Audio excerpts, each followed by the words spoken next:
All right, welcome back to the Dolphins Country podcast. And on today's episode, we are going to be reacting to the Dolphins' shocking rout of the Buffalo Bills yesterday. Complete and utter domination against a team who routinely does that to us. So we completely flipped the script on Buffalo yesterday. That was fun to watch. Before we dive in, be sure to like and subscribe at Dolphins Country Pod on both YouTube and Spotify. You can watch and listen whichever way you prefer. But let's get into it. Well, that was a pleasant surprise. The Miami Dolphins completely kicked the teeth in against the Buffalo Bills yesterday, 30-13, in what has been an awful season that's been almost entirely lifeless for a large stretch of the season. The Dolphins gave out their biggest effort of the season yesterday, which was really nice to see. We talked last week about how has McDaniel lost the locker room. That Ravens game was not pretty. He obviously, we know he was safe for the rest of the year, but clearly those guys came out fighting for him and for the team after the trade deadline. That was easily their best effort of the season. They played hard. They wanted it. They do tend to play hard against Buffalo, but they consistently never execute, or they consistently shoot themselves in the foot. Every time we actually get close to winning against Buffalo, we saw last time we played Buffalo, Steeler had the penalty on the punt that we were going to get the ball in a tie game, chance to win, and he obviously shot ourselves in the foot. Last year, obviously the Poyer flag late in that game that got them into field goal range for Tyler Bass. So we've played hard against them. We've competed with them at times, but whenever we have actually a chance of winning the game, we shoot ourselves in the foot. Yesterday, or we just don't execute in big time situations. Yesterday, that was not the case at all for any of those. From the start, the Bills looked a little bit sleepy. They were coming off of obviously their Super Bowl win last week against Kansas City, which for them is Kansas City. That's their Super Bowl. So they beat Mahomes and the Chiefs last week. So, obviously they came off that high a little bit. For Miami, this looked like our Super Bowl, and we are completely unashamed in saying that.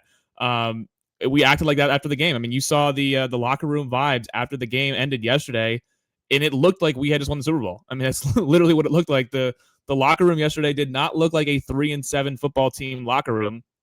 We were celebrating as if this was like, an AFC Championship kind of game, which again, for us, it kind of is. The Bills have owned us. They have had our number for the last however many seasons now.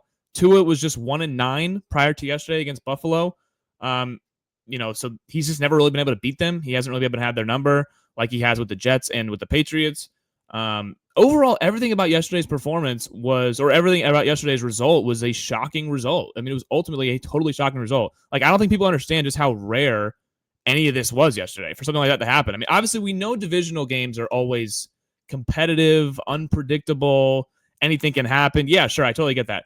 But against this team specifically, against Buffalo with those players, we had never really shown any signs of, beating them, or certainly we didn't show any signs of that we were going to completely thoroughly dominate a Josh Allen-led Bills team for 60 minutes. Certainly that was never in the cards. I mean, even diehard Dolphins fans who consistently say, this is the time, we're going to beat Buffalo this time. This will be the game we finally do it.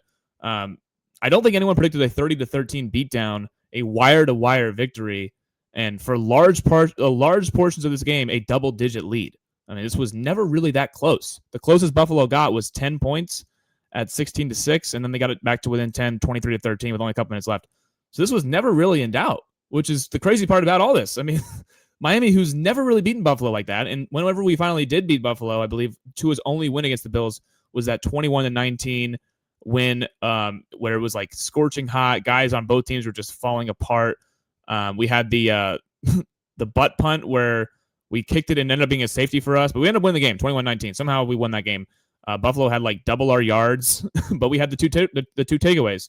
And obviously that was when Buffalo ran the clock out on themselves in week 3 of the 2022 season, when the Dolphins were able to get to 3-0 in McDaniel's first season as the head coach. Now he's in his 4th season, and we finally beat him again.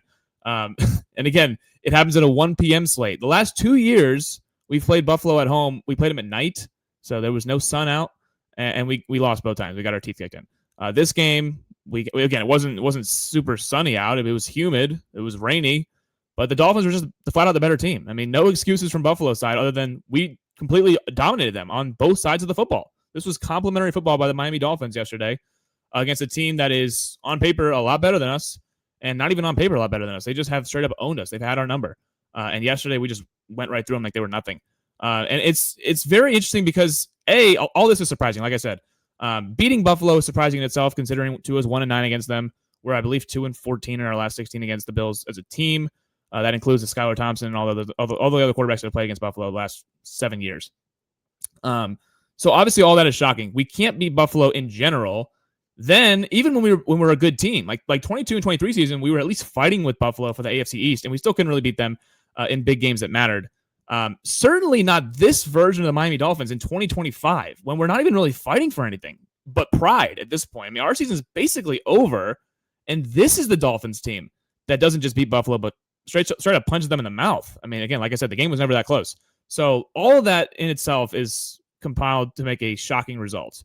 It wasn't like it was a 7-2 Dolphins team that this is the pieces. These are the team that's going to get it done. No, this team looked like the last team to beat Buffalo out of all the last 5-6 Miami Dolphins teams that had a chance to do it. And yet this is the one that did it. So actual game notes, we'll get to the actual game here. Credit to the defense. Again, I talked about it in the Falcons one 2 weeks ago. They didn't really force takeaways in that game, but this was much like the Jets game on Monday Night Football, where they were able to force three plus turnovers. So they had 3 takeaways in that Jets game. They had 3 takeaways yesterday in those home divisional games. That's kind of usually what separates them at times. But like I said, this game was never close. But the 3 turnovers definitely helped. The first one was Jack Jones coming from behind and punching the ball out of James Cook, who looked like he was going to break a big run and probably get inside the red zone. He punched it out. Juju Brents recovered it. Shout out Juju Brents, who played a lot yesterday. The guy we claimed from Indianapolis, who did not even make the 53-man roster. He was good yesterday.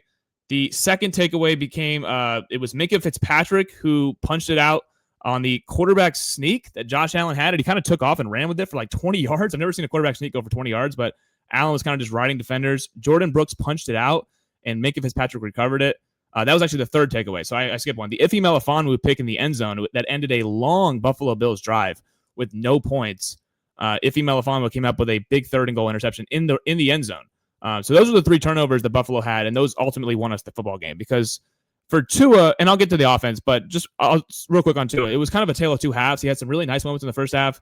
Second half, a couple moments here and there, but we kind of were just clinging for 16 points for a long time there. And we were able to get it done, obviously, with the 2 A-chain runs late. But I'll get to the offense later.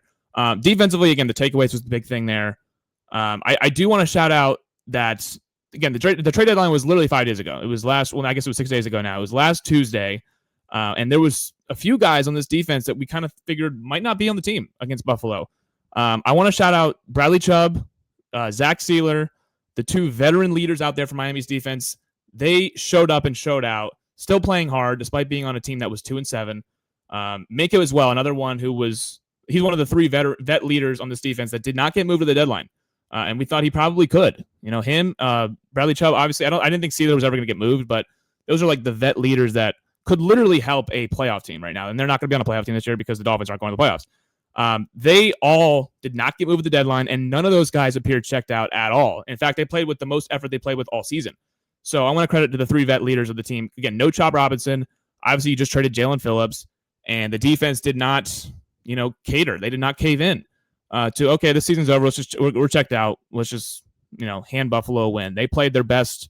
Well, I mean, heck, they were shutting out the Bills through 3 quarters. That's insane to say out loud because Josh Allen has had his best numbers against us over any other team. And they had a goose egg through 3 quarters, and the Dolphins defense played really well and took the ball away, which doesn't usually happen. So that was really impressive. Getting to the offensive side of the ball, Tua had some nice moments, like I said, in that first half. He also had a couple head-scratching moments. 2 arm punts on 3rd down, which, again, you don't hate those on 3rd down because they don't kill drives. But the first one on the first drive just really never needed to be thrown. It was a bit of a head-scratching throw. It was double coverage. It was never open. The last one in the 4th quarter, I guess he was just going to go for like a dagger shot there at the end of the game. We were up 16-6. But, again, it was never really open. And that one got picked off, but it was basically an arm punt. It was basically just you're throwing it deep, hoping maybe you get a flag or something like that. But, and again, on 3rd down, I can't say that it was like the worst decision in the world, but they weren't open throws. It wasn't like he missed a possible touchdown and it got picked off because it was underthrown. It wasn't that. I mean, neither of these throws were open by any stretch of the imagination. It was kind of just desperation. And maybe we'll get a flag. If not, it's an arm punt, whatever. Doesn't necessarily hurt us, but it is 2 turnovers that it didn't hurt us. But either way. More good to it than bad is ultimately what I'm trying to get at here. The first half, he had the 2 passing touchdowns. The one to Malik Washington in the first quarter, that Moff strike that he had, that was a legit rip. That was a really good throw over the middle field. That was a lot of, that's what we see out of Tua at his best. The anticipation throws, the moving guys with his eyes. That was really good stuff from Tua. That was old Tua. I can't believe I'm saying old Tua, but we hadn't really seen that much this year. He's kind of regressed in the middle of the field anticipation throws. Like that was old Tua we saw yesterday with that throw to Malik Washington in the first quarter. And then the bomb to Waddle, who was tremendous. He made the touchdown catch while being interfered with. That was really impressive. Again, Tua, I love the Dolphins when they do hard play action. And that's obviously that helps when you're able to run the football, so you're not one-dimensional. But then you can mix in play action off of that. Tua turns the back to the defense, and then he obviously unloads to Waddle 45 yards downfield. Is right in the breadbasket. Waddle again gets interfered with. He still makes the catch for the touchdown. The passing game really only saw Tua hook up with Waddle and Achane. 11 of Tua's 15 completions were to those two guys. Malik had 2 catches, including the touchdown, like I said. Westbrook-Akine had one, a big one on 3rd and long, when Buffalo was kind of starting to get some momentum.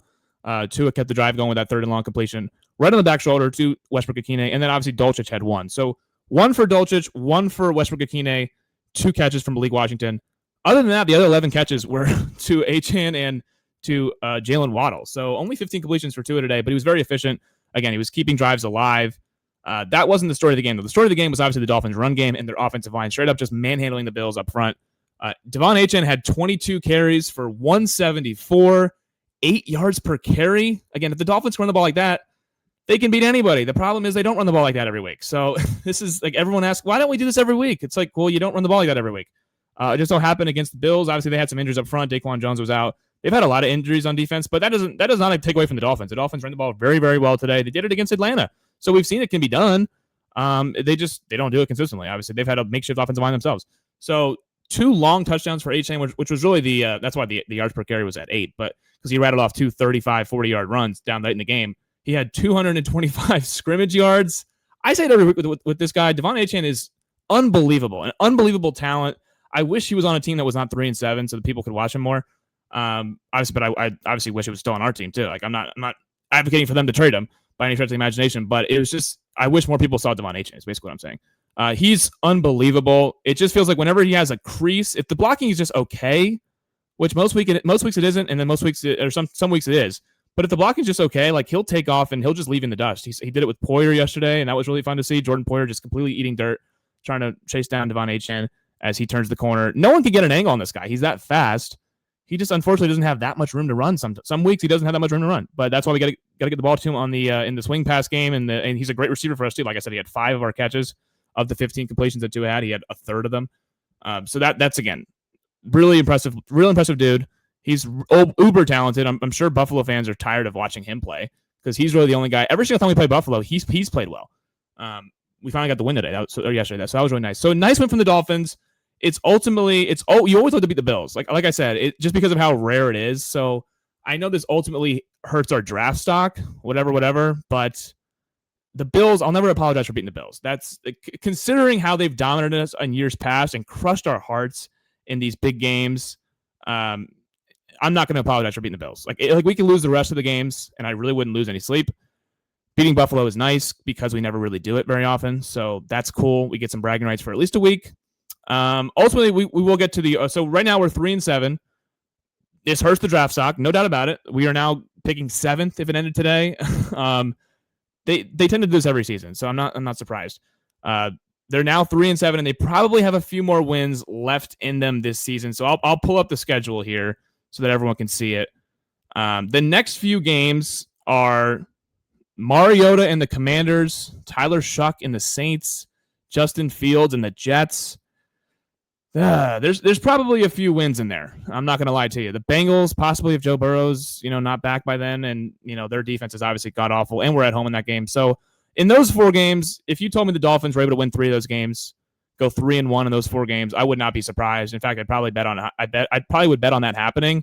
So if Miami ends up, it wouldn't shock me if Miami ended up finish the season around 6-11, maybe 7-10, and finish like the 11th pick in the draft or something like that. Like this is usually what they do. I'm not going to lie to you. This is prime Dolphins here. The season's pretty much over, but let's get some wins on the stretch, finish strong, and then pick like 11 or 12. That's kind of, we're not going to get a top 10 pick. If again, I'm not saying these are surefire wins. I mean, we've lost to Carolina and Cleveland, for God's sake. So none of these are guaranteed W's, but Washington's without their quarterback, and they have a ton of injuries. The Saints are not good, and we're at home. The Jets are not good. Bengals defense is bad. So, I mean, there's probably some wins on the schedule. Like, I don't think they're going to lose out after beating Buffalo. I wouldn't put my money on it. But five or six wins, possibly a seventh if they upset somebody. And ultimately, you're looking at, probably not a super high draft pick again. Whatever. This is, again, what I expected pretty much for the Dolphins. I didn't think they'd beat the Bills, but I did think they'd rattle off some wins here down the stretch and kind of play themselves out of a top 5 pick. Because it's generally, unfortunately, and I say unfortunately, but we are just better than some of these teams. Like, we're just unfortunately better than all these god-awful teams that pick in the top 5 every single year in the NFL. That's why you see the same teams routinely pick in the top 5. The Titans are once again going to pick in the top 5. The Giants are once again going to pick in the top 5. The Jets are once again going to pick in the top 5. The Browns are once again going to pick in the top 5 or 10, whatever. Raiders, same thing. It's the same teams every year because they all suck. The Saints as well, going to pick in the top 10 again. We're just not as bad as those teams, unfortunately. Like, we're going to probably be stuck in this area where we're very difficult to bottom out because the roster is talented. Like, straight up, the roster has some talented players. And like I said, we didn't completely sell all of our parts at the deadline. So we are still better than some of these teams that completely sold. Like, the Jets had a fire sale last Tuesday. We did not. We did not. We only traded Jalen Phillips. That's it. So all the other guys that are still talented are still here. So again, it wouldn't shock me, but we'll see what that leaves McDaniel and Tua by the end of the season. But until now, we'll just keep enjoying each Sunday because there's only 17 of these weeks. There's only 17 of these games. 18 weeks, but there's only 17 of these games. So, you got to take the wins. Like I said, it's hard to win this league. We only have 3 wins a season, so that kind of shows you how tough it is to win this league. But I'll never apologize for winning against the Bills because those ones are sweet. I don't care if we lose to Saints or the Commanders. Those ones aren't going to keep me up at night. Beating the Bills really does feel nice. Beating the Saints won't do anything for me. But beating Buffalo, those are really cool as well, obviously. Rarely ever happens. So, nice win for the Dolphins. Where does that leave us for the season? Who knows? We're still 3-7. We're not very good. We're not a good football team, but we did play good yesterday. So those two things can both be true. The Dolphins are A, not a good team. B, were a very good team yesterday in a singular aspect. Again, we have a 10-game sample size, but yesterday was really nice to see against a Buffalo team that has routinely owned us. That is all for this episode. We're probably going to come out with another. Obviously, we have a 9:30 a.m. game on Sunday. So we'll see what happens in that game in Madrid, the first ever NFL game in Spain.